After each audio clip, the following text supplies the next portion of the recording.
Okay, so my head and shoulders theory isn't really invalidated yet, because you can see that we're still under this neckline. We spiked above the neckline, but we didn't actually close above the neckline, which is not really good news. And especially it's not really good news when you start looking at it relative to what one of the world's biggest investors had to say about Bitcoin. In the beginning, I've always said I want to have a small allocation to it because it's a great tail event. It's the only thing that humans can adjust the supply in. So I'm sticking with it. I'm going to always stick with it as just a small diversification in my portfolio. So he is bullish on Bitcoin, but he's keeping it as a small percentage of his portfolio. But on the other hand, he's saying he's not going to buy Bitcoin now. So we're going to talk about why he's not going to buy Bitcoin now. And I've got none other than Mr. Gareth Soloway joining me to discuss this. Gareth, we've got a lot to talk about today, but I'm going to get you back into the waiting room. And then I'm going to show you guys a sector which I think is going to explode on June 5th. Or maybe in the run up to June 5th, which means that you've got a couple of days to maybe start buying up the sector. Then we're going to do a little PulseChain update. Then I've got a little surprise for you. So listen, we're in Miami. Come join us, guys.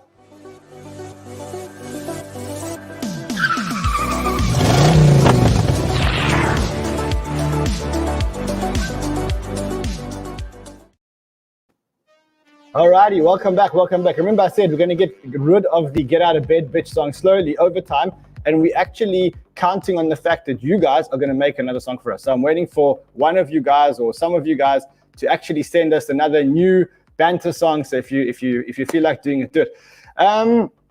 Before we start, we've got a massive show today. I do want to just welcome anyone that's new to the channel. Welcome, welcome, welcome. I'm in Miami having an amazing time. Yesterday, I was on the Patrick Bet-David podcast. Don't know if you guys saw it. If you didn't see it, go and check it out. It was seriously some of the most fun that I've had. These guys are building something absolutely, absolutely amazing at Valuetainment. And I think this was like a 2.5-hour podcast. Was a hell of a lot of fun. We did touch a little bit on crypto. We spoke about Elon. We spoke about whether you should have gold in the portfolio. So we'll cover all of those things here today. I'll show you some of the stuff that we did. All right, let's get into the alpha today, because I do have Gareth here, but we have Gareth for a very, very, very short period of time. So I'm going to get into the basics with Gareth. I want to talk to him about Bitcoin, but then I actually want to talk to him about what Tudor Jones, who's one of the world's best investors. I mean, just to give an idea on Tudor Jones. So for those of you who don't know who he is, he's the guy that was here in this interview speaking about Bitcoin. And he is one of the world's best investors. I mean, he has a net worth of about $7.5 billion. So this is not a small fish. He's one of the world's biggest investors. Net worth, $7.5 billion. His company, hard to know exactly how much they manage, but they're talking around $13.5 to $14 billion. He first started to make his money in 1987 when he called the stock market crash. And he's always been a Bitcoin bull. In fact, if you go back in time, and let me actually take us a little bit further back. If you go back into the, let's try and find a video from him. This is a video that he made 2 years ago. And just listen to what he said about 2 years ago on Bitcoin. So let's quickly go there. Bitcoin has a lot of the characteristics of being an early investor in a tech company. And I didn't realize it until after, unfortunately, I came on your show and got besieged by God knows how many different people on Bitcoin. And again, I've got small single digit. You can see the price here was about $13,000. That's it. I'm not a Bitcoin flag bearer.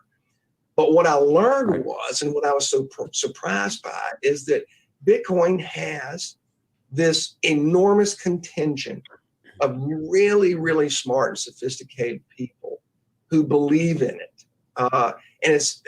And now when I think of the menu of the inflation hedges, the thing that Bitcoin has, again, it's like investing with Steve Jobs and Apple or investing in Google early. You've got this group of that's, by the way, crowdsourced all over the world that are dedicated to. So that was him. Bitcoin. That was him 2 years ago. So that was Tudor Jones 2 years ago talking about Bitcoin, and this is Tudor Jones talking about Bitcoin today. So let's quickly listen. Bitcoin. You came on our air. Yeah. During the early part of the pandemic, I think it was trading at $8,000, $9,000 a coin. Yeah. And you said, I'm in. Yeah. and I think you rode it all the way up to $60,000. Yeah. And we then rode it back down to $15,000, and we're now sitting, I think, somewhere around $27,000. I've never sat on a horse that long. Just so you know. So what's the? You're still on the horse though. I, from the beginning, I've always said I want to have a small allocation to it because it's a great tail event. It's the only thing that humans can adjust the supply in. So I'm sticking with it. I'm going to always stick with it as just a small diversification in my portfolio. What do I think right now? I liked it last December. I still think I mean, would you buy more right now? Would I buy more? So this is the curveball. This is the part where he says, look, this is a trade that I've never actually sat on for so long. I've never actually sat on trades for so long. I like it. It's the only thing that humans can't adjust the supply of. And then he gets asked whether he would buy Bitcoin now. And before he gives his answer, I want to ask Gareth exactly the same question. Would you be buying Bitcoin now? No, you know that answer. You know that answer. Now again, just like what you're thinking.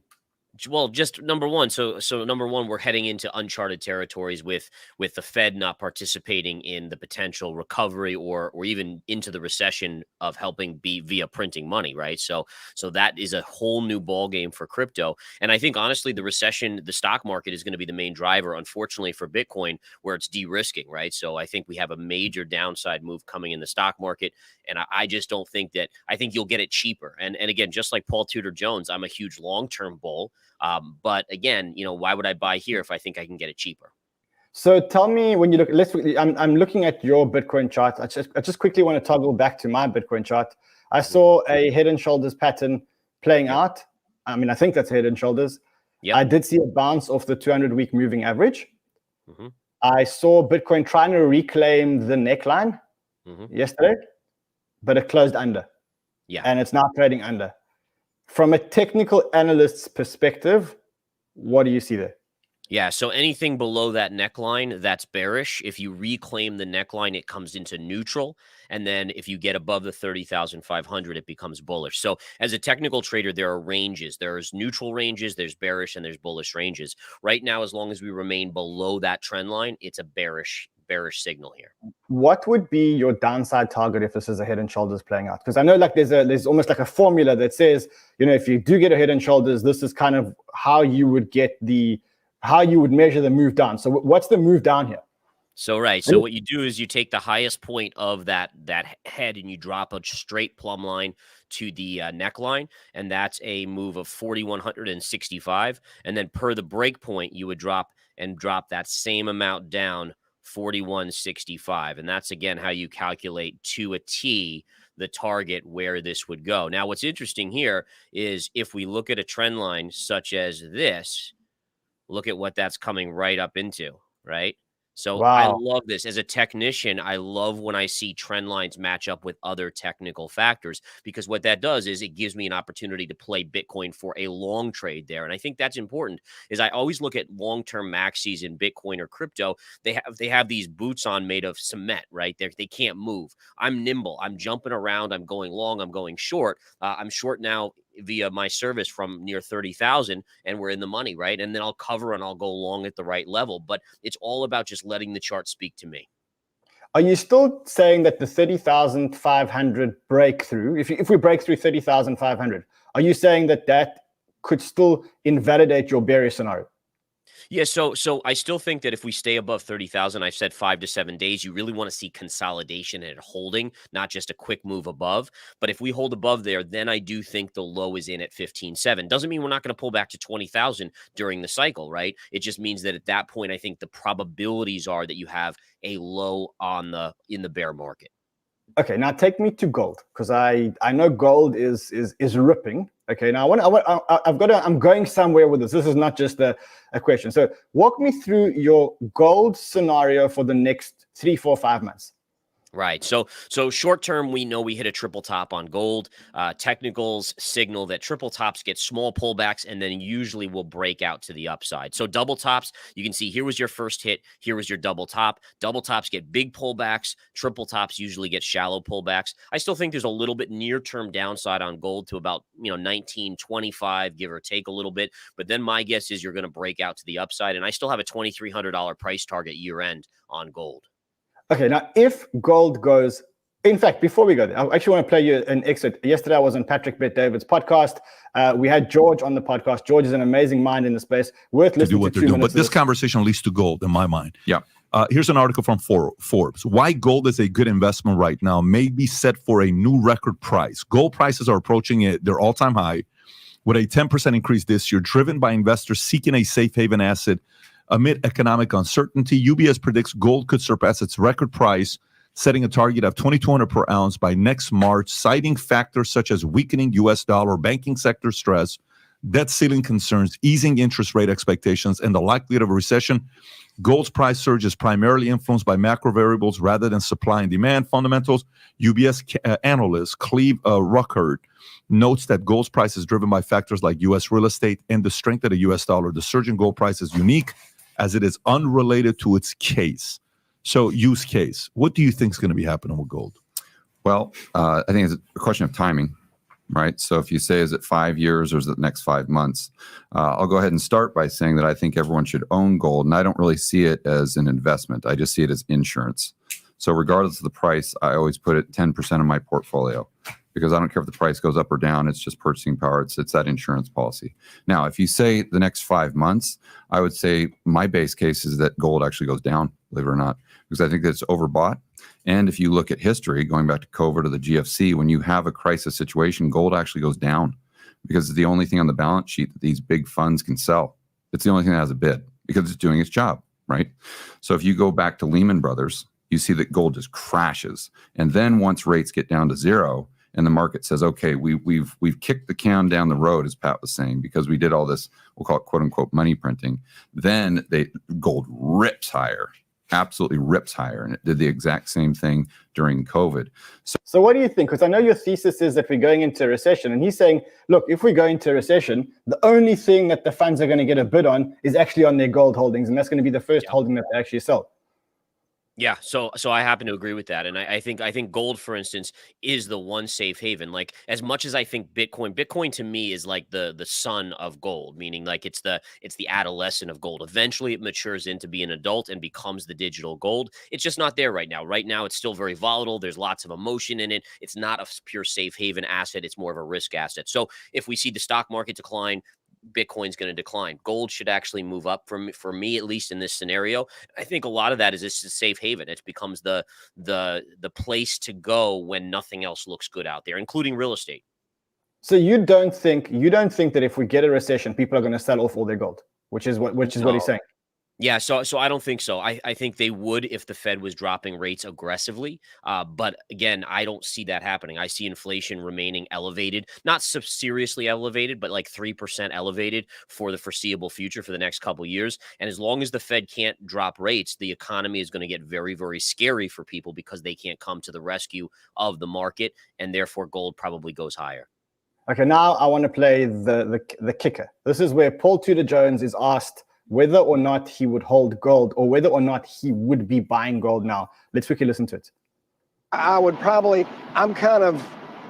at it in gold, and I think they've done so well recently because of the fact that we have had these great risk premiums. I wonder whether they may not be boring in the future. Also, Bitcoin has a real problem because in the United States, you have the entire regulatory apparatus against it. So it's just kind of yesterday's news. And if inflation's truly done a bit, if that story's been played, then you have to wonder, we were buying gold and Bitcoin for the inflation hedges.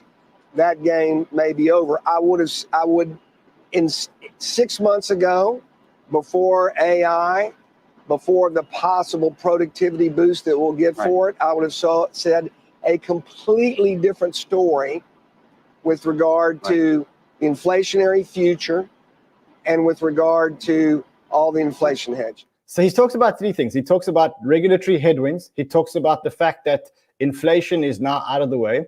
But he also talks about something that we haven't spoken about enough, and that is that there's this new kid on the block, which is AI. Right. AI is doing two things. It's increasing productivity and it is increasing unemployment as well. How do you see his case for not buying gold and not buying Bitcoin?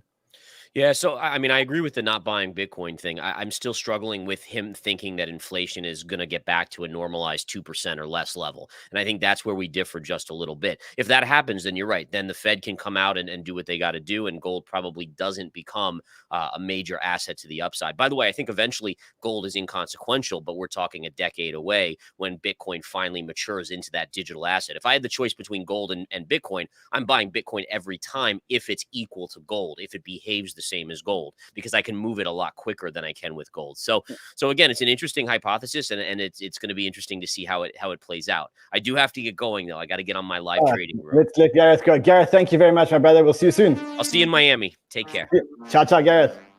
All right, so that's Gareth. I'm just getting some more light here. We also saw Paul Tudor Jones saying some very, very relative things, so relevant things. Now we've got to think about this from a big funds perspective. Okay, just think about like the fact that right now the market cap of Bitcoin is under $1 trillion. Okay, it's not even close to $1 trillion. He is saying a few things. Some of them are bullish and some of them are bearish. And I think we've got to look at the bullish and the bearish. The first thing is that he's saying that he's a hodler. He's never ridden a horse for as long as he's ridden a Bitcoin horse, and he will continue to hold Bitcoin because he just thinks it's an insurance policy. He said it's an asset that he's holding longer than any other asset that he's held. Now, what's the relevance of that? The relevance of that is that he also said in the same speech, he says, this is the only thing where humans can't control the supply. When you have an asset where humans can't control the supply, and the psyche, even from the biggest hedge fund managers, is to hold a small portion of their holdings in this asset, that is an extremely, extremely, extremely bullish sign, because it's showing that they understand it's the only thing that is really, really scarce, and you've got to hold a small portion of your portfolio in it. Now, small portion can be 2%, small portion can be 10%, depending on the fund. But ultimately, that does lead to a supply shortage on Bitcoin, which is not the case when you're talking about things like gold and when you're talking about things like that. Next thing is he says, look, for this cycle, the inflation narrative is finished. I don't need to hold gold. I don't need to hold Bitcoin because inflation is starting to come down. And I think I agree with him there. I think that Bitcoin is an inflation hedge. That narrative is probably now a narrative of the past. But as that narrative dies, there is a new narrative, which is the protection against government shenanigans, against banking collapses. And that's another reason why Bitcoin is so amazing, because what you have is you have a multifaceted asset. At the same time, we've also now introduced functionality onto Bitcoin, which is this whole Ordinals discussion. I see my lights are flashing, and let's see if it carries on flashing. So we've also introduced functionality to Bitcoin, which is this whole Ordinals discussion. Now, I don't know how this Ordinals discussion ends. I did see some things around Ordinals just to show you that the rate of growth of Ordinals continues to increase. But what we're getting here is we're getting Bitcoin now changing narrative again. So we're getting this scenario where Bitcoin is being multiple things. It's being this technology that is adopted because of these things called Bitcoin ordinals and inscriptions and BRC20 and ORC20s and all of those things. At the same time, fund managers are saying, we're going to hold it and we're going to ride it longer than any other investment because we think it's a hedge. And now, even though there's no inflation, I wouldn't be buying it because there's no inflation. But that does introduce a new asset, a new type of investor that is actually looking for technological advancements, which is exactly this type of investor. So this is the thesis. This is what I heard from him. Hold, don't buy now. The reason why he's not buying now is because he's not looking for an inflation hedge. But if he was looking for a new technology of money, maybe that would be a different story. He's just not that kind of investor. And then, of course, the last thing that I heard is that right now we're in the shit show of regulatory headwinds on Bitcoin. We've been talking about these regulatory headwinds on Bitcoin for a long time. We've been talking about this agenda that the Democrats seem to have, that they want to obliterate crypto in the United States. It's very much, if you've been watching our shows, this is like, it's very much a Democrat agenda. But I also think that may change. And again, based on my podcast yesterday with PBD, one of the things we spoke about is around the regulation. And the regulation on Bitcoin it's quite aggressive now. You'll agree with me that today the regulation on Bitcoin is very, very, very aggressive. And it's on Bitcoin and it's on crypto. And we all blame Gary Gensler. Everyone is like against Gary Gensler and the SEC and everyone else. But it's not actually all about Gary Gensler. It's an agenda which is being driven from the top, which is being used through Gary Gensler. And we saw that from the Joe Biden tweet the other day, where he spoke about this $18 billion loophole for these very wealthy crypto investors, which later on turned out to be a bunch of garbage, right? So we all remember that. So with that in mind, we can see that this regulatory battle continues. So today, or yesterday, I don't know if you remember, but Coinbase actually took the SEC to court. And in the court proceedings, or what they were asking the court, to require the SEC to just give them a simple yes or no. And the question is, will you be undertaking rulemaking in the industry? Will you actually be making rules in this industry? We want to know. And this is usually just to get regulatory clarity. Now, what the SEC, initially the SEC didn't respond. Then the court came back and said to the SEC, listen, you've got 10 days to respond. Yesterday was the end of 10 days. Now, if you've ever been in a legal game, you always drag it out till the last day because you always want to see what could happen. You never ever apply to a legal brief on the first day. You always wait until the last day to see what happens with your opposition. So they waited until the last day. Yesterday was that last day. What happened yesterday? The SEC actually did come back. And instead of saying, yes, we're going to regulate, what they actually said is they said, look, the SEC told the court that rulemaking may take years and that they're in no rush. And what they're going to continue to do is they're going to continue to use enforcement actions as a substitute for rulemaking for the foreseeable future. But not to worry, those enforcement actions may eventually inform not yet planned rulemaking.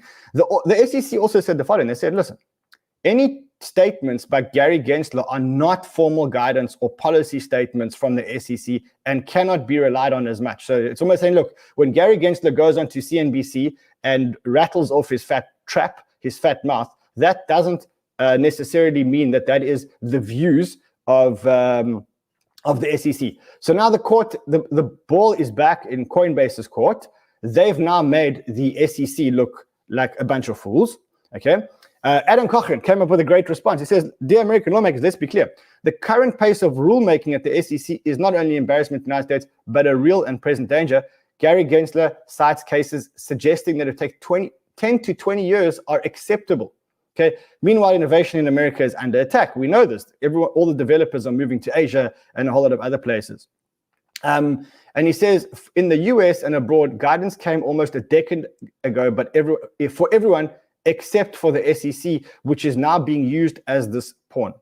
So why are we covering this? Why are we getting into this boring topic of crypto regulation? I'll tell you why.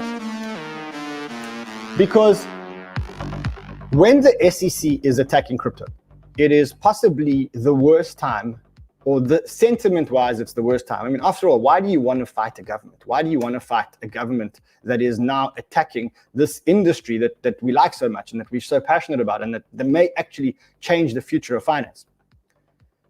And I'll tell you what my thinking is here. My thinking is that when we're not under attack, things are expensive. When we're under attack, things are cheap. Right now, we're under attack. There's not much more that the government can do. There's Operation Choke Point. There is Gary Gensler ruling against every single one of the crypto projects. And the attack is right now very, very intense. But 2024 is an election year. And in an election year, people don't want to do anything to piss off voters. And so I think that this attack that is happening right now against crypto is actually going to be quite short-lived. I think we continue to get attacked until Memorial Day, maybe a little bit after that. And then what happens is we go into the election cycle, the campaigning cycle. And in the campaigning cycle, I don't know if you want to piss off some of the wealthiest investors. I don't know if you want to piss off 1 in 4 households in the United States. And so I think that right now the attack on crypto is amongst the worst that it can be. And I think the smart people, what they're doing is they're saying, look, we know that one day this attack is going to be over. We know one day this regulatory environment is going to change. We probably also know that if the Republicans win the election next year, Gary Gensler is a thing of the past. I don't believe that they will keep Gary Gensler in there. Specifically, if you listen to all the Congress people that have actually spoken out against Gary Gensler, the majority of them are Republican. I don't know who's going to win. I don't really care who's going to win. I just want Gary Gensler out, as I think we all want Gary Gensler out. I think that what we want here is we want to be accumulating Bitcoin now when we are under attack, so that if and when the attack finishes, we have our bags full. And if we have our bags full when the attack finishes, then we're in a great situation. And that is exactly what people are actually doing. So I saw this Glassnode chart over here, which shows the amount of people that are holding Bitcoin. So anyone with a balance of under 1 Bitcoin, okay? And what you can see, sorry, anyone with a balance of over 1 Bitcoin. And what you can see is that for the first time in history, we've actually reached a point where there are over 1 million people that have 1 Bitcoin in their wallet, which is, I think it's an amazing, amazing, amazing achievement that we now have at least 1 million whole coiners. Now, is that 1 million individual people? Probably not. It's 1 million addresses that have at least 1 Bitcoin in them. Some of them belong to funds and stuff like that. So I'm just trying to get some better light here. I'm in Miami, and obviously the light's not ideal. Cool. So that's where I think we are when it comes to Bitcoin. And I think that I have to just share this with you. I remember in 2018, 2019, when we were in the bear market, we also had regulatory attacks. Now, granted, they weren't as severe because the stakes weren't as high back then. But the regulatory attacks were so demotivating for me. I lost so much hope in crypto that eventually, to be honest, I tapped out. I had actually left crypto during the COVID pandemic for 2 or 3 months. I started looking for other things to do. And that was exactly, I think I tapped out around June, July. And in September, that's when the DeFi summer actually started. And this new innovation started and the bull market actually started. So why am I telling this is because at the time when you feel the most demotivated, that is the time when most people are actually leaving crypto. At the time when we feel we are most under attack, at the time when we feel that this technology doesn't have a future because regulators are going to kill it, at the time where we feel like the metaverse has no value, that is the time to be buying because that's when other people are selling. And if you really believe in it, then this is the time to be buying. But the question is, what should you be buying? Because you can't be buying old narratives because a lot of these old narratives are never going to come back. So you got to start looking for the new narratives that are actually going to happen. I'm going to show you one narrative that I think is actually going to happen. And I actually think it's going to happen before the 5th of June. And yeah, I mean, it is. It's the 5th of June. The 5th of June is happening.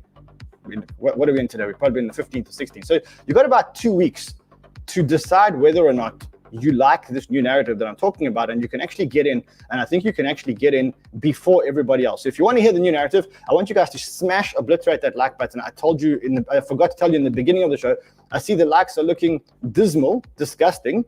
I'm appalled and I'm ashamed. I've been up since 5 in the morning getting ready for a show, so give me some credit here. While you guys are smashing up a like, let's look at I got smashed yesterday on my SUI position. Well, the whole market's down. I think I'm still in the top 100. Okay, I'm 123 in the ByBit competition. If you want to enter the ByBit competition, enter that ByBit competition today. There are 156 seats remaining for you to win a Tesla. Also, remember, there's the OKX competition where you can win a Tesla, I think by the end of this week. So on the 22nd of May, we're giving away a Tesla. Both links are below. If you're not there, you're not there. You can't play with us. Also, if you are in Miami and you want to join, I mean, I love this little intro that the guys have made for us.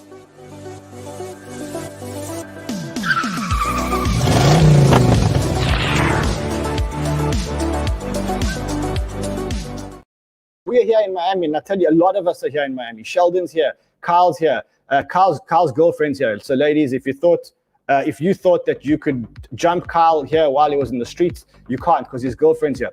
Miles is on the way here, okay, coming from Australia, very long flight. Hustle lives here. I'm here. And about 13 Banter people are here. So what you're going to do when you're in Miami, here's how it works. Here's how it works. You need to spot anyone from Banter.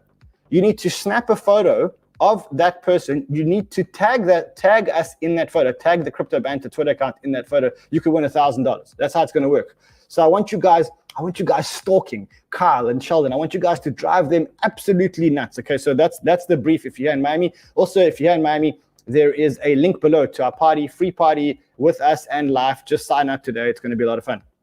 All right, someone said, damn, I wanted Kyle. You see, but he bought his girlfriend. Yeah, he bought his girlfriend. Sorry.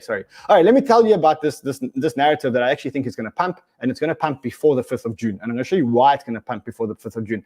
Anybody have any ideas what the narrative is? Does anybody here want to take a guess as to what the narrative is? If you get it right, then you will get to take a photo with Kyle's girlfriend. Correct. You get it's a photo with Kyle's girlfriend. Okay, you got it. So the narrative that I think is going to explode in the next couple of days, or certainly is going to explode in the next couple of days, is metaverse. And the reason why I think the metaverse narrative is going to explode is because people haven't been talking about the fact that Apple is about to launch what they call a mixed reality headset. So they're not calling it a metaverse because Apple don't want to be, because Facebook renamed itself as Meta, Apple don't want to promote this meta narrative, even though now Meta has taken their foot off the gas and they are now much more an AI company. So it's very similar to the people in crypto that first they were vaccine experts, then they became geopolitical experts. Today they're becoming US political experts. So it's the same thing with Apple. They don't want to be called the metaverse. So what they're doing is they're launching a mixed reality headset. So it's a mixed reality headset, whatever the hell that means. It is going to be launched at the Apple, like a DevCon. It's like an annual developer conference, which happens at the Apple complex on the 5th of June. So that is what people are expecting. Now, this is a headset that enhances all the iPad apps and all the Apple phone apps and whatever else, and brings them into this metaverse kind of world, which is what they're calling mixed reality. The cost of the headsets is, like every Apple product, expected to cost a lot more than it should cost, is $3,000. But I do think that when that happens, we're going to get the obligatory pump that we get in metaverse tokens, because that's just how the market is. We saw that when Facebook spoke metaverse. Remember when Facebook started speaking metaverse, we saw tokens like Sandbox explode. We saw tokens like Decentraland explode. Even though, in reality, no one uses Sandbox and no one uses Decentraland. We saw all these tokens actually explode. So we saw Axie Infinity. I mean, yeah, okay, maybe it should explode. So I do think we're going to get a pump on these tokens. I did make you guys a list of the ones that could potentially explode. This one's wrong. It shouldn't be Injective. It should be Engine, ENJ. So Sandbox, Mana, ENJ, Axie, Render. Render always benefits from these things because remember, Render already has an integration into Apple products. So watch Render when this news happens. Illuvium, probably going to come out. Magic, PYR, maybe Star Atlas. I don't think Star Atlas will ever launch a game, but I mean, maybe their token will pump. So what I think you need to do, you need to keep your eyes open for this narrative. Any of these gaming studios, when Apple launch, Apple are very good at launches. They're good at driving ridiculous, crazy excitement at the time of their launch. They've done it for their phones. They've done it for the iPad. And so I think their VR headset is going to be no different. Well, they don't call it a VR headset. They call it a mixed reality headset. So look out for that and look out for the pump that's going to follow that. See, this light is flashing. It's going to give me an epileptic... It reminds me of the nightclub. Okay, let's go. Next thing we have to talk about today, we have to talk about PulseChain.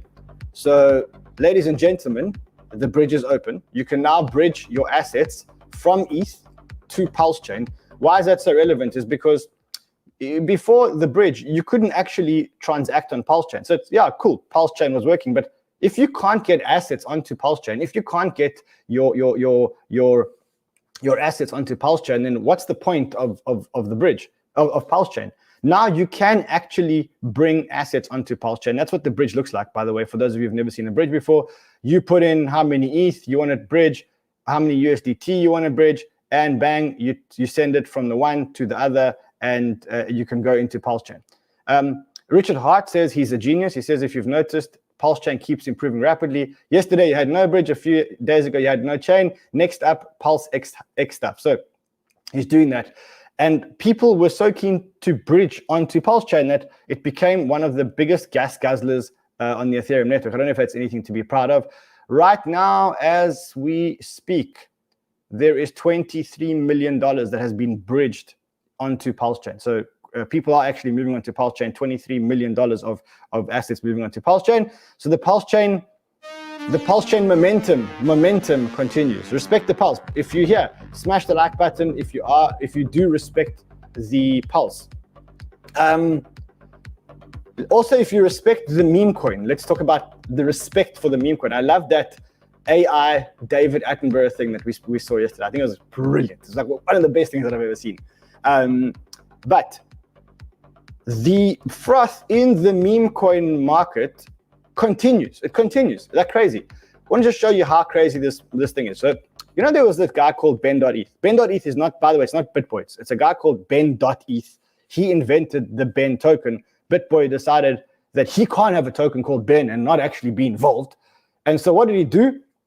He sold the project to BitBoy. Let's say he sold the project to BitBoy. I don't know if it was a sell, not a sell, but the project is now owned by BitBoy. Now, what you can see is that so he went and launched a new token. He went and launched a 𝗓𝗢𝗓𝗓 token, which is like a new meme coin token. And even after the pre-sale had closed, some idiots were still sending him money. They continued to send him money. $7 million. All these transactions are after the meme coin, after the transaction is closed. They continue, this meme coin culture continues to send this guy money for a meme coin for a sale that's actually even closed. That is how degen people have become in this hope of winning the meme coin lottery. But now, okay, who are these people? Because this to me was a bit of I don't know how you say it in I don't know, it's not English, but how do you say it in polite English? But this to me was a bit of a mindfuck. Someone analyzed the average wallet of people that that were sending money to this 𝗓𝗢𝗓𝗓 Ben.eth guy. So you kind of look at people's wallets and you say, I want to understand the profile of people sending money into these meme coin wallets. Who are these investors? Because your natural reaction is to say that this is new money coming into crypto, right?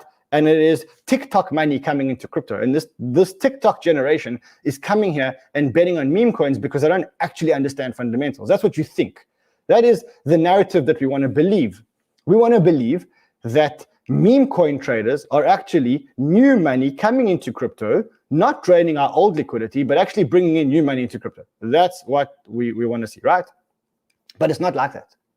So someone went and analyzed these wallets. And in these wallets, he analyzed a few things. The first, I'll take you through the whole thing.